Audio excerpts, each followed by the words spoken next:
Le film Karate Kid Legends est rempli de références et de curiosités intéressantes. Il y a de nombreuses connexions avec des films légendaires de Kung Fu, mais aussi des références claires à la série Cobra Kai. Nous allons tout voir ici. Aujourd'hui dans Charlie et Al, je vais vous raconter toutes les curiosités et les secrets du film. Prêts? Commençons.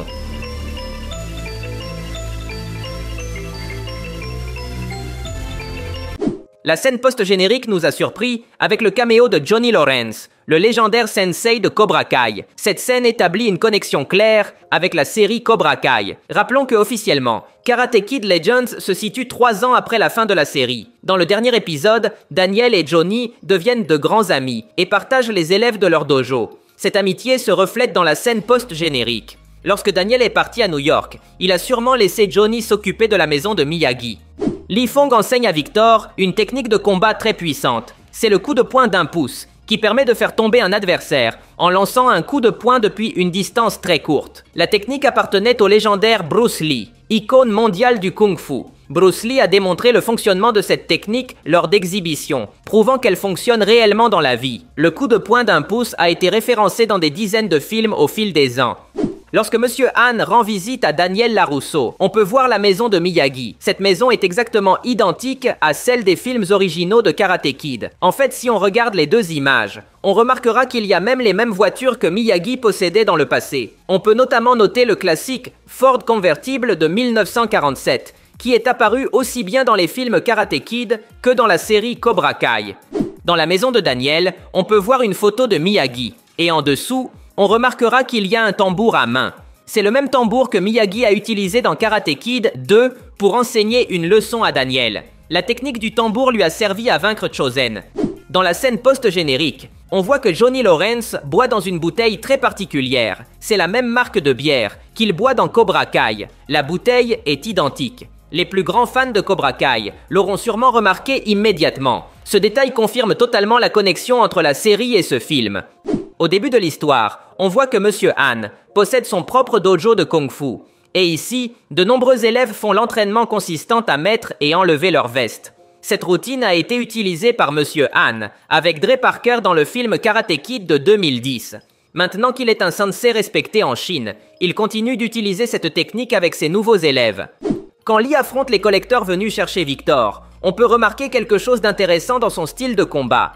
La chorégraphie a un style d'action avec comédie. Lee tombe et se blesse constamment, et utilise aussi des objets autour de lui pour se défendre. C'est le style classique de combat que Jackie Chan a utilisé dans d'innombrables films. Les fans de Jackie Chan ont l'habitude de le voir dans ses combats mêlant comédie. Voir Jackie se blesser fait partie de son essence. On voit clairement qu'il a collaboré à cette chorégraphie.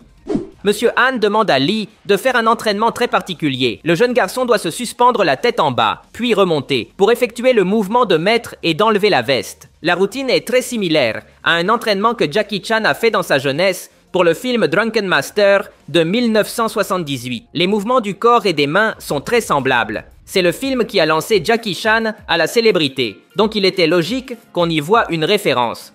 Quand Lee entraîne Victor, il lui enseigne une posture très particulière, appelée posture du cheval. Cela nécessite une grande résistance et un bon équilibre.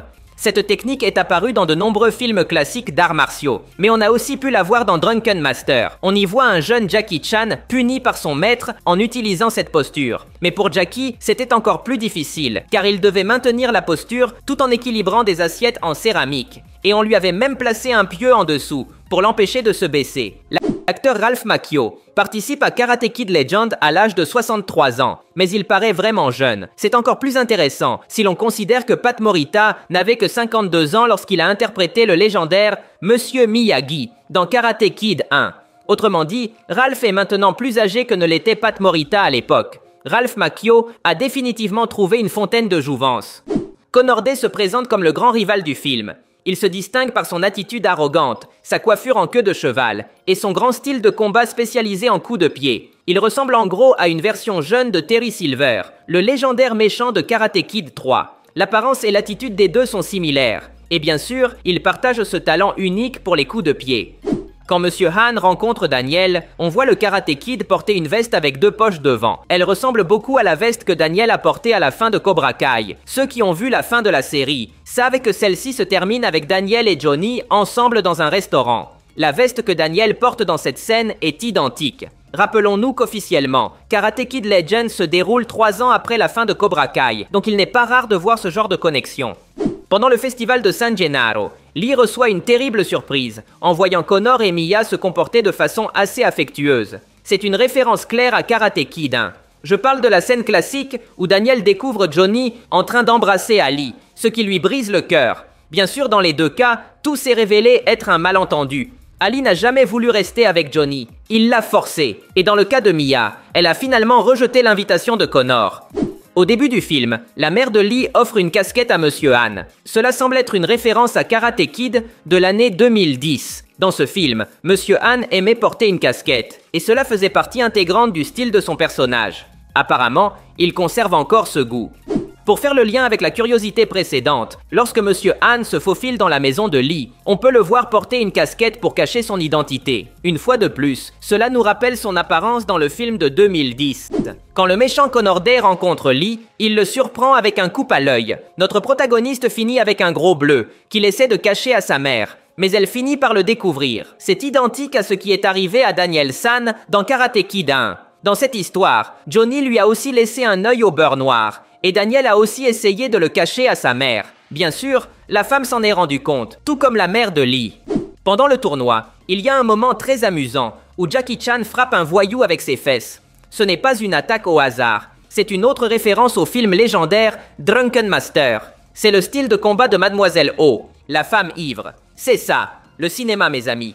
Lee Fong nous est présenté comme un jeune chinois qui arrive à New York pour se construire une nouvelle vie. Il représente une minorité dans la ville, mais il est harcelé par quelqu'un du coin. Cette formule a été utilisée plusieurs fois dans l'univers de Karate Kid. Daniel LaRusso était un garçon d'origine italienne, dans un quartier américain, et il a été harcelé par des garçons blonds du pays. Pour Dre Parker, c'était pareil. Il était un garçon afro-américain en Chine, harcelé par des jeunes chinois.